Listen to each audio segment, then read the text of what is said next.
नमस्कार साथियों, आप सभी का सिनर्जी आईएएस के यूट्यूब चैनल पर हार्दिक स्वागत है। साथियों, आप सभी को पता है कि अभी एचसीएस का एग्जाम रिसेंटली हुआ था, पिछले संडे को ये एग्जाम हुआ था जिसमें काफ़ी आप लोगों ने पेपर दिए थे, कइयों ने क्वेरीज़ डाली थी, कइयों का ये था कि सर आप ये बता दीजिए कि इस बार की पेपर की आपकी एनालिसिस क्या रहेगी? मैंने जनरली जिस दिन एग्जाम होता है उसके वेरी नेक्स्ट डे नहीं दी क्योंकि मुझे ये पता था कि जो एग्जाम के जितने भी क्वेश्चन आए वो प्रेडिक्टेबल लाइंस में आए। मैं चाहता था कि आपको बेस्ट से बेस्ट प्रूफ दे पाऊँ। दोस्तों, आप सभी ने मेरी जो पुरानी वीडियो थी, स्पेशली जो एचसीएस की प्रिपरेशन हिस्ट्री पोर्शन की कैसे करनी चाहिए थी, वो मोस्टली आपने कई लोगों ने देखी थी। वो काफ़ी व्यूअर्स ने भी देखी थी, काफ़ी कमेंट्स भी आए थे, लाइक्स आए थे, जिनमें जो स्टूडेंट्स थे उनने काफ़ी वो वीडियो को पसंद किया था। बट याद रखो फ्रेंड्स, वो वीडियो में मैंने काफ़ी क्लेम्स किए थे। वो क्लेम मैं उस चीज़ को लेके मैंने आपको पहले बोला था कि एक बार एग्जाम होने दो, और जो मैं चीज़ बोल रहा हूँ, भले अभी मैंने एग्जाम पेपर नहीं देखा, ना ही मैंने सेट किया, बट मैं आपको पहले ही बता सकता हूँ कि किस प्रेडिक्टेबल लाइन पे एचसीएस क्वेश्चन पूछती है। अगर आपने मेरा वो वीडियो नहीं देखा था, अगर आपको ये क्रॉस वेरिफिकेशन करना है तो वो वीडियो भी देख सकते हो, जो मैं लिंक में डाल दूंगा। बट वो जिसने वीडियो देखा था उसने एक चीज मैंने क्लियरली बताई थी कि देखो, हमें हमेशा प्रीवियस ईयर पेपर के बेस पे हमारी जो फ्यूचर स्ट्रैटेजी वो बनानी चाहिए। जब मैंने प्रीवियस ईयर पेपर आपके सामने रखा था, उसमें मैंने एक पैटर्न का रिकॉग्निशन किया था। उसमें मैंने आपको ये चीज़ बताया था कि देखो, आपकी जो प्रिपरेशन है, स्पेशली एचसीएस की जो तैयारी है, वो मैंने बोला था कि आपका हिस्ट्री को लेके एक ही सोर्स होना चाहिए, वो है एनसीईआरटी। वो एनसीईआरटी में मैंने स्पेसिफिकली ये भी बोला था कि थीम 1, थीम 2, थीम 3 ऐसी एनसीईआरटी है, जो काफ़ी इंपॉर्टेंट होती है। और मैंने ये भी बताया था HCS directly line to line pick करता है, वर्ड टू वर्ड पिक करता है, जिसमें डायरेक्टली पूछा जाता है। ये मैंने उस टाइम पे क्लेम किया था। काफ़ी लोगों ने, काफ़ी स्टूडेंट्स ने, काफ़ी साथियों ने मेरे ये बोला था कि सर आप इतने बड़े क्लेम कैसे कर सकते हो? सर आप ये बोल रहे हो अगर कल को नहीं आया तो। मैंने बोला था कि देखो, आप वेट करो, एग्ज़ाम होने दो। मैंने जो बोला है, अगर आप विश्वास कर सकते हो तो उसको फ़ॉलो करो। अगर आपको विश्वास नहीं होता तो आप जिस प्रिपरेशन स्टाइल से चल रहे हो आप चलते रहो। उस टाइम पे कइयों ने ट्रस्ट किया था, कइयों ने नहीं कर पाए थे। मैंने एक चीज़ क्लियर बोली थी कि एक बार एग्ज़ाम होने दो। एग्ज़ाम होने के बाद जो-जो मैंने क्लेम किया था आपके सामने सबूत के साथ आपको लेके आऊँगा। वो टाइम फाइनली आ गया क्योंकि अभी एचसीएस एग्जाम हो गया और मेरी वो प्रिपरेशन वीडियो भी आपने देखी थी। उसको लेके मैंने क्लियरली बोला था कि लाइन टू लाइन एनसीईआरटी से पिक करी जाती है। कुछ भी हो जाए एनसीईआरटी आप मिस मत करना। ये पैटर्न रिकॉग्निशन मैंने उस टाइम पे बताया था क्योंकि जो प्रीवियस ईयर मैंने एचसीएस के बताए थे, मैंने क्वेश्चन वाइज आपको बताया था। अगर आपने मेरी वो वीडियो नहीं देखी, आप प्रीवियस वीडियो देखना चाहते हो तो वो भी लिंक में रहेगी। बट मैंने उसमें ये बोला था कि आपको एनसीईआरटी से डायरेक्टली क्वेश्चन पिक होते हैं।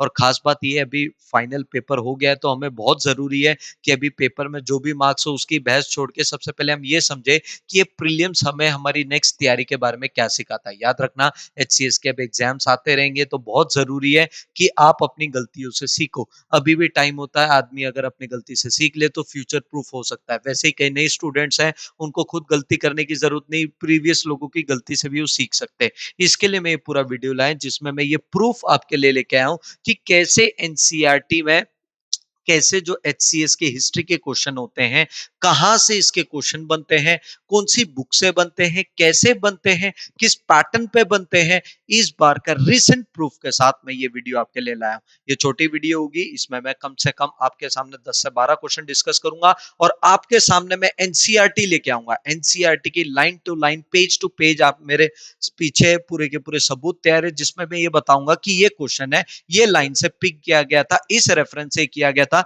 इसके बेस में हमें फ्यूचर में तैयारी कैसे करनी चाहिए। तो ये जो नेक्स्ट प्रिपरेशन करने वाला है, जो प्रेजेंट कर रहा है, और साथ साथ में जो वो है जो एचसीएस के बारे में सोच रहे, उनके लिए अ मस्ट वीडियो जो उनकी हिस्ट्री प्रिपरेशन को चेंज करके रख देगी। आपकी प्रिपरेशन को चेंज करने के लिए वीडियो है फ्रेंड्स। अगर मैं देखूं, अगर मैं एनालाइज करता हूं तो सबसे पहले हमें ये देखना पड़ेगा।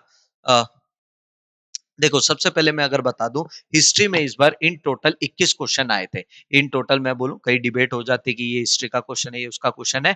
ले देखिए, मिनिमम 21 क्वेश्चन हिस्ट्री में आए थे, ठीक है। अगर वो 21 क्वेश्चन में देखता हूं तो सबसे पहले 3 क्वेश्चन थे एंशिएंट इंडिया से, 8 क्वेश्चन थे मेडिवल इंडिया से, 5 क्वेश्चन थे मॉडर्न इंडिया से, 3 क्वेश्चन थे कल्चर से, 2 थे हरियाणा बेस। आप सभी को पता है कि ये सारे मैंने ऑलरेडी प्रेडिक्ट किए थे कि ये प्रेडिक्टेबल लाइंस में किए थे। मैंने उस वीडियो में स्पेसिफिकली बोला था कि मेडिवल इंडिया को कुछ भी हो जाए स्किप मत करना। अगर आप मेडिवल को स्किप करते हो तो एचसीएस आपको स्किप करके रख देगा। ये मैंने पूरी अच्छे तरीके से आपको बताया था। तो वही चीज अगर हम देखते हैं तो यही ये आए। अगर मैं बोलूं, आप पूछोगे कि सर ये क्वेश्चन एचसीएस पूछती कहां से, मैं अगर बताऊं, एक चीज प्रूफ है कि NCERT remains the primary source for the HCS exam to find question and to जो उनके एमसीक्यूज है डायरेक्टली एनसीईआरटी से आते हैं। स्पेसिफिकली जो 12th की एनसीईआरटी है, स्पेशली जो थीम 1, थीम 2, थीम 3 जो एनसीईआरटी है उसमें से डायरेक्टली आती है। आज मैं पेज नंबर के साथ लाइन के साथ आपके लिए एविडेंस लेके आया हूं। अगर हम देखें, सबसे पहले अगर हम ये देखते हैं, देखो इन टोटल मैंने इसमें 10 से 12 क्वेश्चन डिस्कस किए। इन टोटल मैंने आपको बताया कि ये जो 21 क्वेश्चन है इसमें से 16 क्वेश्चन तो मैं डायरेक्टली एनसीईआरटी की लाइन उठा के बता सकता हूं कि ये एनसीईआरटी की ये लाइन से उठाया गया था। साथ साथ में इसमें दो क्वेश्चन वो है जो एनसीईआरटी से ही आए बट वो इनडायरेक्टली आए, क्योंकि वो इनडायरेक्ट है फिर भी मैं उसको सबूत के तौर पर नहीं देखता। 21 में से मैं गारंटी देके बता रहा था कि 16 क्वेश्चन डायरेक्टली एनसीईआरटी से आए थे। यही चीज अगर मैं देखूं, अभी आपके सामने एविडेंस है। अब देखो ये क्वेश्चन आया था, अगर आप ये क्वेश्चन देखोगे तो ये कंसीडर द फॉलोइंग पेयर्स, ठीक है। इसमें जो फर्स्ट स्टेटमेंट है वो बताई गई है बर्नियर के बारे में, सेकंड है इब्न बतूता के बारे में, तीसरा अब्दुल फजल के बारे में। अब सवाल ये है कि जिसने कभी हिस्ट्री के स्पेशली एनसीईआरटी पढ़ी नहीं तो वो कंफ्यूज हो जाएगा, भाई बर्नियर कौन है, ये तो कहां से भी पूछा जाता है, इब्न बतूता कौन है, अब्दुल फजल कौन है, ये तो नाम हमने कभी सुने ही नहीं। बट आपको बता दूं, आपने नाम नहीं सुने ये आपकी गलती है। एनसीईआरटी में ये नाम डायरेक्टली मेंशन है। देखो अब ये क्वेश्चन बोलता है कि आप कंसीडर करो और सबसे पहले आप बताओ कौन से पेयर्स करेक्टली मार्क है। इसका मतलब है बर्नियर क्या पोस्टल सिस्टम के बारे में बोलता है, क्या बतूता इंडिया की सुपीरियरिटी के बारे में बोलता है विद कंपैरिजन टू यूरोप, क्या अब्दुल फसल लैंड रेवेन्यू को as a remuneration of kingship बताता है। इसका मैं लाइन दिखाता हूं, अगर आप देखोगे ये क्वेश्चन,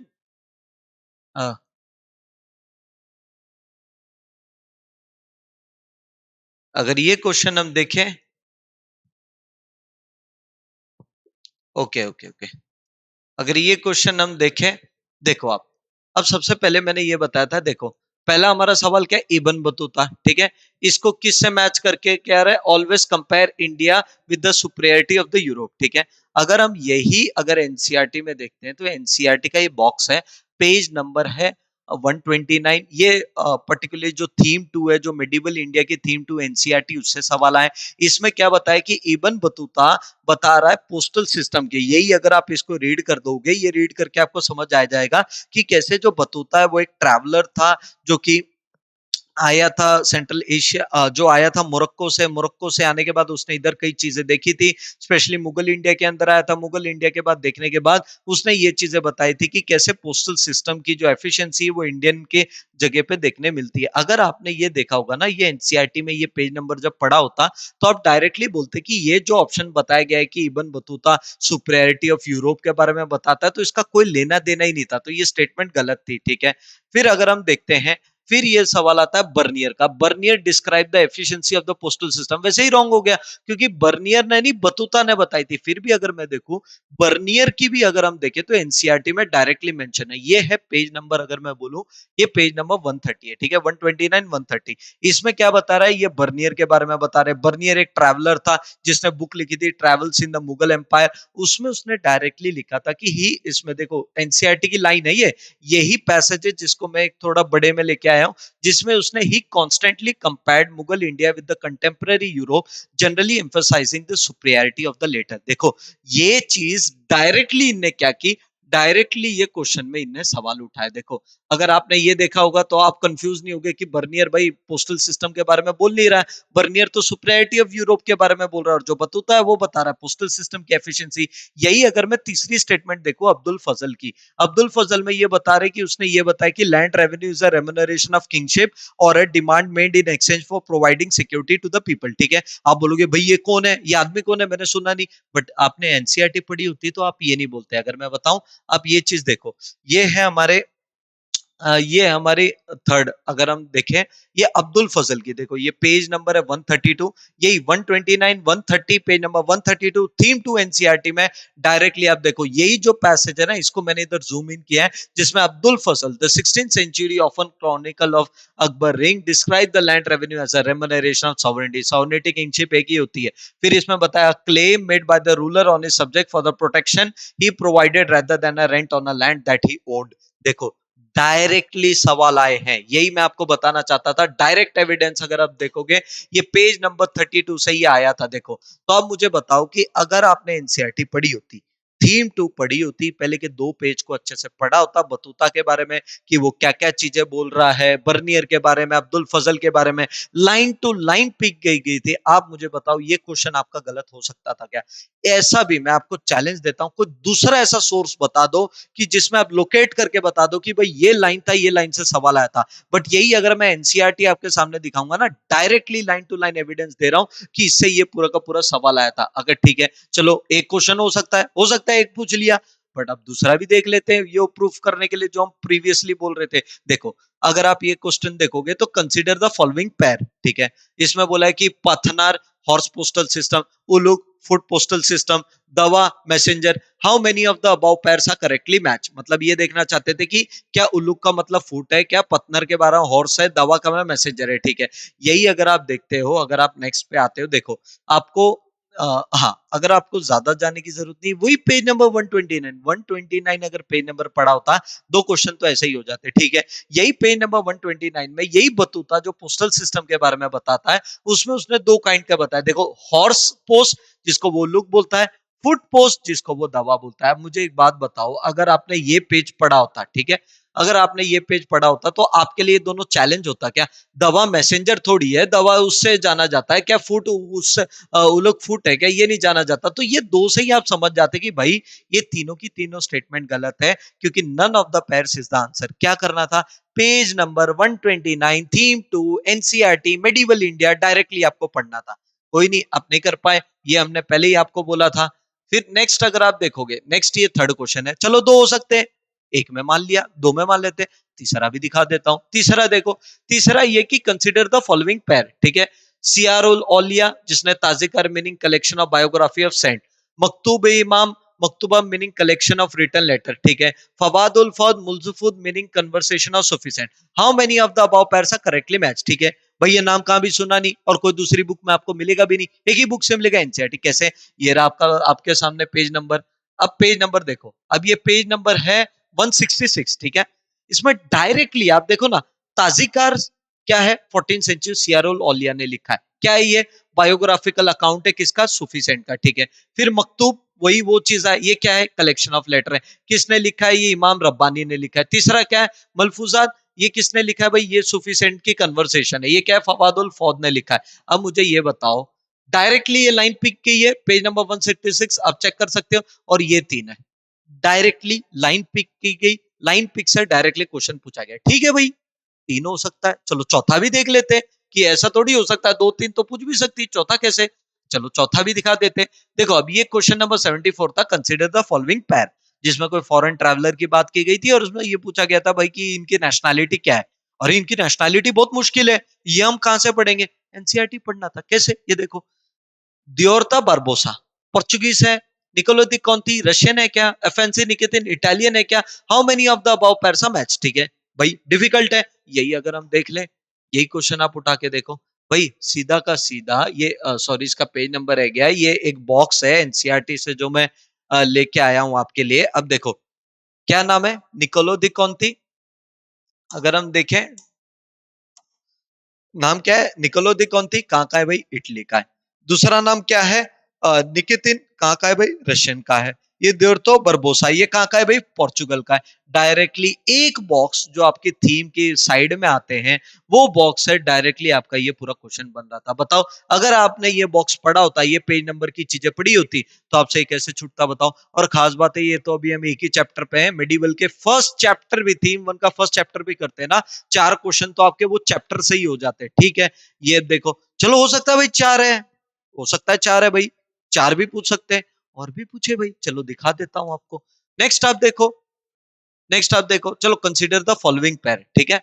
विजयनगर की फैक्टर रिलेशन, भाई Vijayanagara empire middle medieval India में, वो तो हम यूपीएससी के लिए इतना पढ़ते नहीं, पढ़ते नहीं भाई। एक चैप्टर है ना विजयनगर, मैंने आपको ये वीडियो में बताया था ना कि विजयनगर इंपॉर्टेंट है, क्योंकि लगातार वो चैप्टर से क्वेश्चन आ रहे, वो भी इसलिए आ रहे, इसलिए नहीं कि एचसीएस को विजयनगर पसंद है, वो इसलिए आ रहे क्योंकि एनसीईआरटी में विजयनगर का चैप्टर है। ये देखो, अगर आप देखो Hiriya, Hiriya is a canal और नॉट, वही चीज है कि सामने मैच द पर किया, कमलापुरम इज अ प्लेटफॉर्म और not, Amar Nykaa is a military commander और नॉट। इसमें आपको चेक करना था कि कितने पेयर्स करेक्टली मैच करते, करना क्या था, कुछ नहीं करना था। अगर आप देखते हैं पेज नंबर 175 में ये साफ साफ आया अमर नायका क्या था, वो एक मिलिट्री इनोवेशन था जिसमें वो क्या थे, मिलिट्री कमांडर्स होते थे जो पावरफुल पोजीशन में, अथॉरिटी की पोजीशन में बैठते थे। चलो एक ऑप्शन हमने कर लिया, हो सकता है बाकी दो ना हो, ये देख लो अब दूसरा ऑप्शन।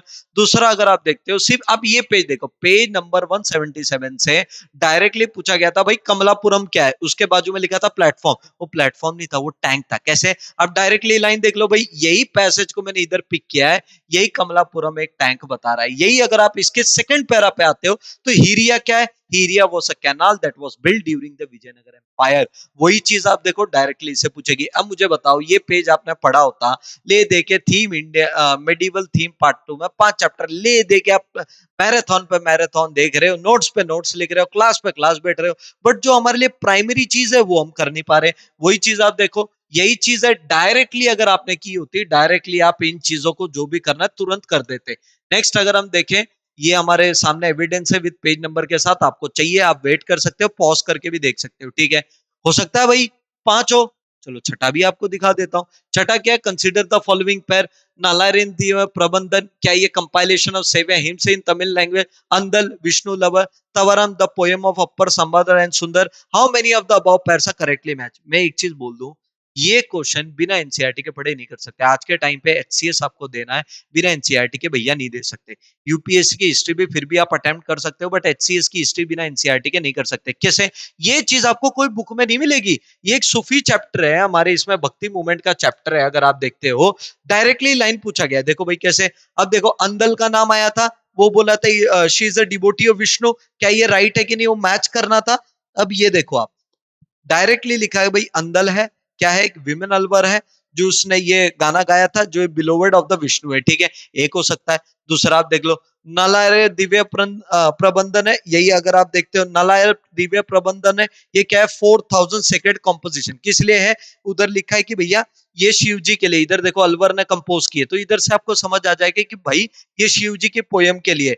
फिर यही आप थर्ड देखोगे तेवरम, ये क्या है, एक कलेक्शन है, किस लिए है, ताकि 10th century on the basis of music और सॉन्ग, ये और ये भी बताया कि अपर समदर सुंदरम, इनने मिलके ये जो कलेक्शन है ये लिखी है, ठीक है। अब मुझे बताओ, अगर आपने ये पेज रीड किया होता तो ये क्वेश्चन कहाँ डिफिकल्ट था, बताओ कहाँ से डिफिकल्ट था, ये कौन से ऐसे सोर्स से। आधे से ज्यादा लोग डरे भाई हिस्ट्री है, मुश्किल है, हिस्ट्री कहाँ से आती, कुछ भी आती, ऐसा नहीं कुछ भी आती। ये मैंने वीडियो, मेरे पहली वीडियो में भी बोला था, हिस्ट्री एक प्रेडिक्टेबल लाइन से आती है। प्रीवियस ईयर पेपर आपको पैटर्न दिखाते हैं, अगर इतना पैटर्न दिखाने के बाद समझ नहीं पाते तो वो आपकी गलती है, एचसीएस या यूपीएससी की गलती नहीं है भैया। तो ये चीज है, ये सबूत हमको ये क्वेश्चन से दिखा, हो सकता है भैया 5-6 हो। और एक दिखा देता हूं, अब देख लो, और एक एविडेंस दिखा देता हूं। अब देखो, ये आई मॉडर्न इंडिया में, ठीक है। Given below other two statement, statement one, before the railways the town of Mirzapur was a collecting sector for cotton coming from Deccan, ठीक है। Statement two, cotton production in the Bombay almost came to end during the American civil war. देखो, अगर ये medieval India का specially agriculture वाला chapter पढ़ा होता तो ये कोई बहुत डिफिकल्ट नहीं था। मैं बताऊं, अब जैसे ये तो बहुत बेसिक सा है, कोई भी अमेरिकन सिविल वॉर जो एनसीईआरटी में जो पैसेज ही मेंशन है वो किया होता तो ये कर लेते। अब ये थोड़ा अजीब, आप बोल सकते हो कि भैया ये फैक्ट है मिर्जापुर, ऐसे कैसे पता चलेगा कि ये टाउन है कि नहीं। पता क्यों नहीं चलेगा, पता सब चलेगा। आप देखो, ये पेज नंबर है हमारा 323, ये हमारा मॉडर्न इंडिया की जो थीम 3 एनसीईआरटी उससे, इसमें डायरेक्टली आप देख लो, Mirzapur on the Ganges with the specialize in collecting cotton and cotton goods from the Deccan declined when the railway link was made to the Bombay. देखो डायरेक्टली लाइन, यही मैं आपको बोल रहा था, डायरेक्टली लाइन इधर पूछी गई है। आप ये देख लो। नेक्स्ट आप देखो, नेक्स्ट आप देख लो, अब नेक्स्ट है, given below the two statement, during the British colonialism the Santals were settled at the foothills of the Rajmahal and this large area was called as a Damani Ko and was made to cultivate. Statement to, landlord, money lorder and colonial government would reclaim the cleared land of the Sultan by imposing heavy taxes and high interest rate, ठीक है। अगर आपने ये पढ़ा होता ना, page number ये 270 है, जिसमें दमनी खो, उनके संतल्स के साथ क्या हो रहा था, उसको लेके उनने क्या किया था, लैंड को क्या कल्टीवेट किया था, पूरा का पूरा ये टॉपिक में मेंशन है। देखो, फिर डायरेक्टली एनसीईआरटी से पूछा, देखो एक पूछता है, दो पूछ रहा है, 3 4 5 6 7 8 9 10 11 12 13 14 15 16, इतने क्वेश्चन। तो क्या हमें सिखाता है, एक ही चीज, एनसीईआरटी प्राइमरी सोर्स है, कुछ भी हो जाए, मौत आ जाए, खुद के हाथ काटने पड़ जाए, नस काटने पड़ जाए, बट एनसीईआरटी मिस नहीं होनी चाहिए। ये क्लियर हो गया हमको ये स्टेटमेंट से। चलो ठीक है, आपको और एविडेंस बता देते हैं। चलो एविडेंस की कमी थोड़ी हमारे पास, ये देखते हैं पे ये 67 क्वेश्चन था। Given below are the two statements. Statement 1, Akbar and his elite first saw tobacco in 1604 AD. Statement 2, Abdul Fazal is in A. Akbari describe the cultivation and use of tobacco in North India in detail. ठीक है, आप बोलोगे भैया 1604 में अकबर ने देखा था, नहीं देखेगा, हमको कैसे पता चलेगा? आपको नहीं पता चलेगा क्योंकि आपने एनसीईआरटी नहीं पढ़ी। अगर आप पढ़ते हो तो आपको सीधे से पता है। और दूसरा ये भी देखो, एन अकबरी में ये बुक ने इसने टोबैको का कलेक्शन लिखा था नहीं लिखा था, अपने आप में डिबेटफुल है। कैसे? ये डिबेटफुल नहीं है। डायरेक्टली एक छोटा सा बॉक्स आपकी थीम 3 से उठाया गया, जिसमें अगर आप पढ़ते हो, पढ़ के आपको समझ आएगा, India in the early years of the 17th century the and does not, Ain i Akbari book है, does not mention tobacco in the list of crop। तो तुरंत गलत हो गया ना सेकंड स्टेटमेंट। फर्स्ट क्या है, Akbar and his noble came across tobacco for the first time in 1604। ये बात सही है, ये तो हमारे पिछले पैसेज में ही लिखा है कि अगर हम देखें, ये हमारे पिछले पैसेज में ही लिखा है। हाँ, ये हमारे पिछले पैसेज में लिखा है कि भैया इनने फर्स्ट टोबैको देखा था 1604 में। अब्दुल फजल ने एन ए अकबरी में डिस्क्राइब किया था cultivation and use of tobacco. फिर से डायरेक्ट क्वेश्चन। खास बात पता है क्या है? इससे 16 से 17 और हैं, 5 से 6 क्वेश्चन और हैं जो डायरेक्टली पूछे गए हैं। अभी क्योंकि हमारे टाइम की लिमिटेशन है तो सबने करा हूं, मैंने कम से कम आपको 10 से 11 एविडेंस दिखा दिए, जिसमें लाइन टू लाइन आपके सामने मैंने बताई। और खास बात यह है कि 21 में से 16 डायरेक्ट है, 2-3 है जो इनडायरेक्ट है। मतलब वो भी अगर पैसेज रीड कर दिया होता तो आप तुरंत कर लेते एनसीईआरटी के पैसेज से। ले देके 18 से 19 क्वेश्चन एनसीईआरटी आएगा। इसका मतलब जैसे हम मैथ्स के थ्योरम में करते हो, हेंस प्रूव्ड बात है भैया। आगे से अगर एचसीएस की तैयारी करो, आगे से अगर आपको हिस्ट्री तैयार करना है, तो ज्यादा एक दूसरी दूसरी जगह माथा मारने की जरूरत नहीं। उतना माथा आपके पास बुक है, एनसीईआरटी है, लाइन टू लाइन आपको पढ़नी है, फैक्ट टू फैक्ट आपको पढ़नी है, कोई भी चीज आपको छोड़नी नहीं है। एक छोटे छोटे बॉक्सेस होते हैं, उनको इंपॉर्टेंट करनी है, उसके नोट्स बनाने, नोट्स को बार बार रिवाइज करने। अगर आप ये कर पाते हो तो एचसीएस स्पेशली हिस्ट्री आपके लिए चैलेंज खत्म हो जाता है। तो ये मैं कंक्लूड करूंगा ये टॉक को कि history is not a challenge, the real challenge is your preparation, which does not focus on the ncrt, which does not focus on the fine detailing that goes into the ncrt, and the most important thing is the revision. You are going into endless lectures, you are reading endless books, endless notes, and different magical booklets that are claimed in the market, but you are not focusing on the ncrt that is most important in your exam. So this from this whole evidence, one thing is clear: ncrt remains the important. History preparation is not a challenge, the real challenge is you're not studying the ncrt. So thank you very much friends. For more lectures you can subscribe this channel, ज्यादा से ज्यादा आप like करो, ज्यादा से ज्यादा आप comment करो, ताकि हम ऐसी बेटर वीडियोस आपके लिए और बेटर ला पाएंगे, और ज्यादा इन एविडेंस बेस्ड वीडियो ला पाएंगे। तो थैंक यू दोस्तों, आप सभी का बहुत बहुत धन्यवाद। Thank you.